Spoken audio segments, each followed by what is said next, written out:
The Turnip by the Brothers Grimm. Narrated by Kusi. There were two brothers who were both soldiers. The one was rich and the other poor.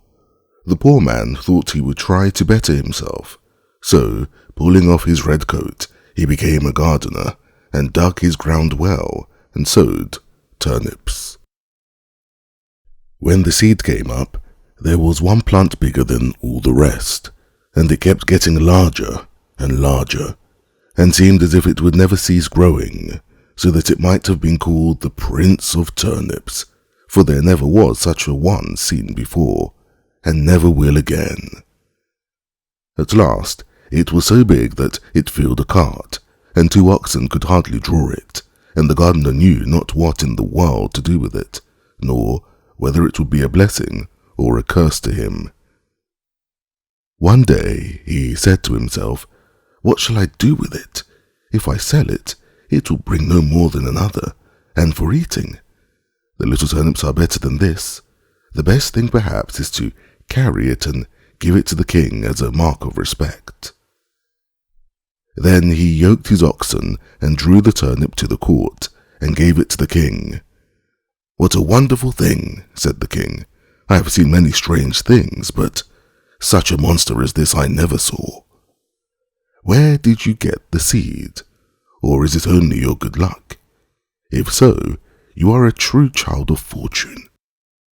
"Ah, no," answered the gardener. "I'm no child of fortune. I'm a poor soldier who never could get enough to live upon.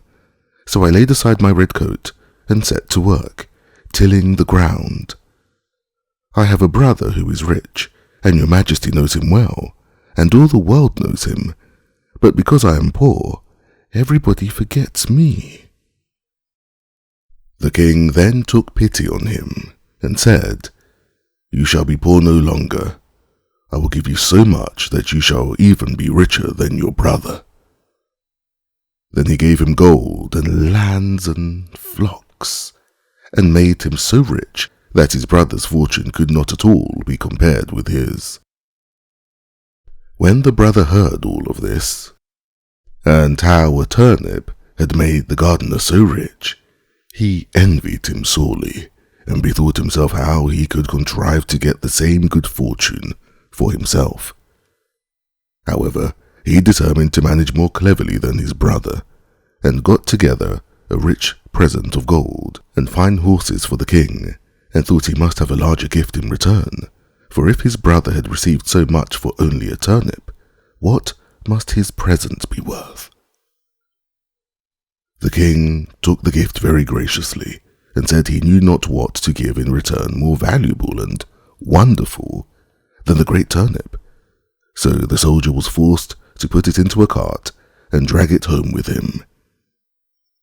When he reached home, he knew not upon whom to vent his rage and spite, and at length wicked thoughts came into his head, and he resolved to kill his brother. So he hired some villains to murder him, and having shown them where to lie in ambush, he went to his brother and said, "Dear brother, I have found a hidden treasure. Let us go and dig it up, and share it between us." The other had no suspicions of his roguery, so they went out together, and as they were travelling along, the murderers rushed out upon him, bound him, and were going to hang him on a tree. But whilst they were getting all ready, they heard the trampling of the horse at a distance, which so frightened them that they pushed their prisoner neck and shoulders together into a sack, and swung him by a cord to the tree, where they left him dangling and ran away. Meantime he worked and worked away, till he made a hole large enough to put out his head.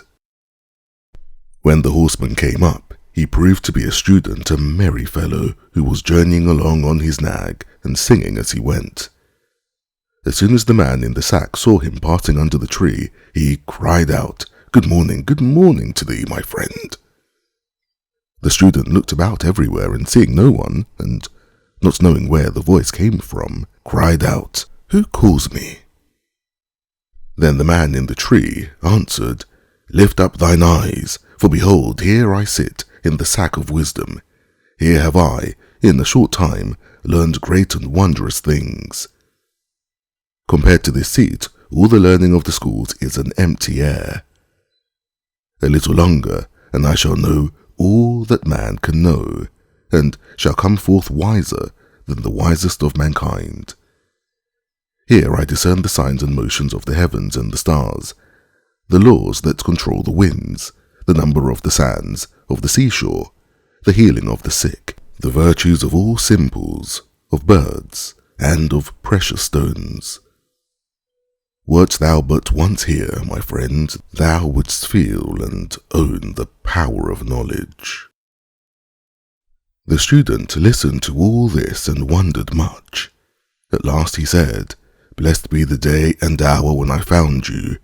Cannot you contrive to let me into the sack for a little while? Then the other answered, as if very unwillingly, A little space I may allow thee to sit here, if thou wilt reward me well, and entreat me kindly. But thou must tarry yet an hour below, till I have learnt some little matters that are yet unknown to me. So the student sat himself down and waited a while, but the time hung heavy upon him, and he begged earnestly that he might ascend forthwith, for his thirst for knowledge was great. Then the other pretended to give way, and said, Thou must let the sack of wisdom descend by untying yonder cord, and then thou shalt enter. So the student let him down, opened the sack, and set him free. Now then, cried he, let me ascend quickly. As he began to put himself into the sack, he was first. Wait a while, said the gardener, that is not the way. Then he pushed him in head first, tied up the sack, and soon swung up the searcher after wisdom dangling in the air. How is it with thee, friend? Said he. Dost thou not feel that wisdom comes unto thee? Rest there in peace, till thou art a wiser man than thou wert. So saying, he trotted off on the student's nag, and left the poor fellow to gather wisdom till somebody should come and let him down.